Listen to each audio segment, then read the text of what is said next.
에드바르트 뭉크는 노르웨이 출신의 표현주의 화가이다. 유년 시절 경험한 질병과 관계, 죽음의 형상들을 왜곡된 형태와 격렬한 색채에 담아 표현했다.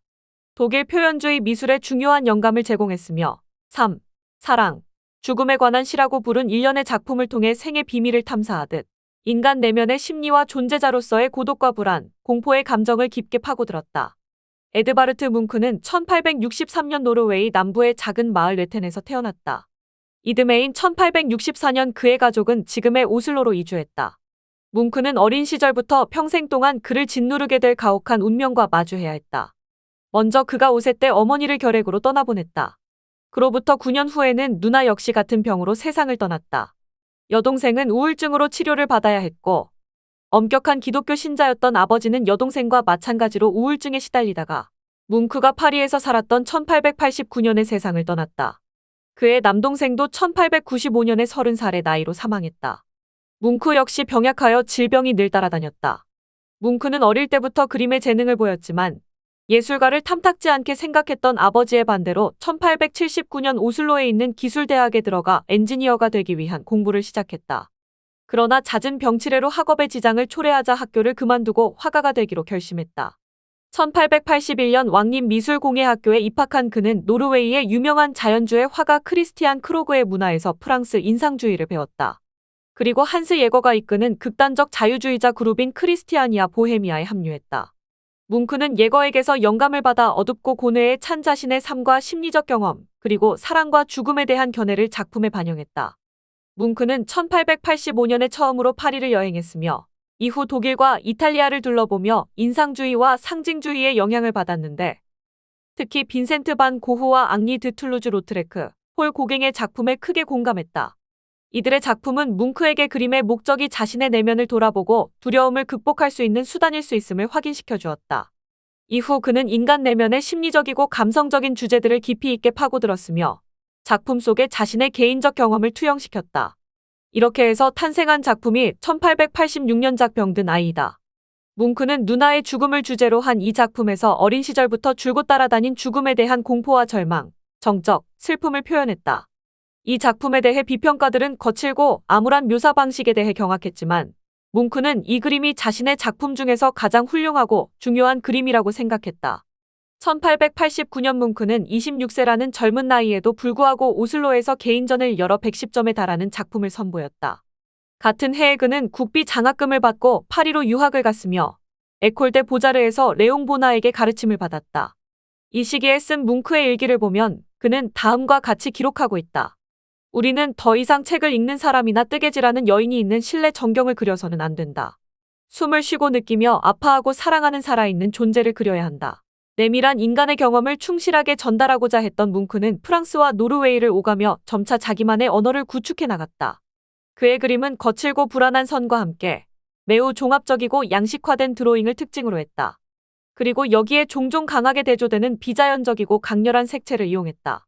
이러한 색채는 극적인 효과를 주며 보는 이의 반응을 강하게 이끌어냈다. 1892년 뭉크는 베를린 미술가협회의 초청으로 베를린에서 개인전을 열었다. 이 전시회는 총 55점의 작품이 전시되었는데 그때까지 그의 작품을 경험하지 못했던 베를린 미술계는 곧바로 파문이 일어났다. 보수적인 언론에서는 성과 죽음 그리고 폭력의 이미지를 담은 그의 그림을 보고 강하게 비방하고 나섰다. 결국 전시회는 일주일 만에 막을 내렸다. 그러나 이 사건으로 뭉크는 순식간에 유명세를 얻게 되었다. 또한 이 사건은 베를린 미술가협회의 분열을 유발하여 이후 베를린 분리파를 탄생시키는 계기가 되었다. 뭉크는 1893년부터 생애 프리즈 연작을 그리기 시작했다. 생애 프리즈는 삶과 사랑과 죽음에 관한 시다. 뭉크는 이 연작을 통해 자신의 삶 전체를 되돌아보려 했으며 인간 감정의 모든 국면을 형상화시키고자 했다. 그 가운데 대표적인 작품이 절규이다. 절규는 뭉크가 생의 공포라고 부르던 것을 표현했다. 온통 핏빛으로 물든 하늘과 이와 대조를 이루는 검푸른 해안선, 동요하는 감정을 따라 굽이치는 곡선과 날카로운 직선의 병치, 그리고 극도의 불안감으로 온몸을 떨며 절규하는 한 남자. 이 남자의 절규는 인간의 존재론적 불안과 고통에 대한 울부짖음이고 뭉크는 이를 입 밖으로 표출시켰다. 뭉크는 이 이미지를 다양한 매체로 50점가량 제작했다. 뭉크는 1890년대에 독일에서 되살아난 그래픽 아트의 영향을 받아 1894년에는 판화를 제작했다. 애칭, 석판화 및 목판화를 다룸으로써 가장 중요한 현대 판화가의 한 사람이 되었다. 그의 판화는 특히 단순하고 솔직한 형상으로 널리 알려졌으며 그의 그림에서 볼 수 있는 것과 똑같이 강한 주관성이 두드러졌다. 뭉크는 1904년 베를린 분리파의 정식 멤버로 임명되었다. 그리고 1908년까지 독일에 머물렀으며 이 기간 동안 독일 표현주의 미술에 결정적인 영향을 미쳤다. 평소 조울증과 알코올 중독을 겪었던 뭉크는 1908년에 신경쇠약에 걸려 덴마크 코펜하겐의 병원에 8개월간 입원했다. 이후 건강이 회복되면서 색채가 밝아지고 작품 양식이 변화되면서 이전의 표현주의적 힘은 다소 경감되었다. 뭉크는 1909년 3월 오슬로에서 열린 뭉크 회고전이 큰 성공을 거두면서 자신의 고국에서도 인정을 받게 되었다. 그 후 뭉크는 주요 거처를 노르웨이로 정하고 1910년부터 1916년까지는 오슬로 대학 강당의 벽화 작업에 몰두했다. 그는 1916년 오슬로 근교 에켈리의 넓은 면적의 토지를 매입했고 그곳에 은거한 채 작품 활동을 계속했다. 뭉크는 1933년 70세 생일에 노르웨이 정부로부터 성 올라브 대십자 훈장을 받았으며 이듬해에는 프랑스 정부로부터 레종 도네르 훈장을 받았다. 그러나 1937년 독일의 나치 정부는 뭉크의 그림이 퇴폐적이라는 이유로 독일 미술관에 있는 그의 작품 82점을 압수했다.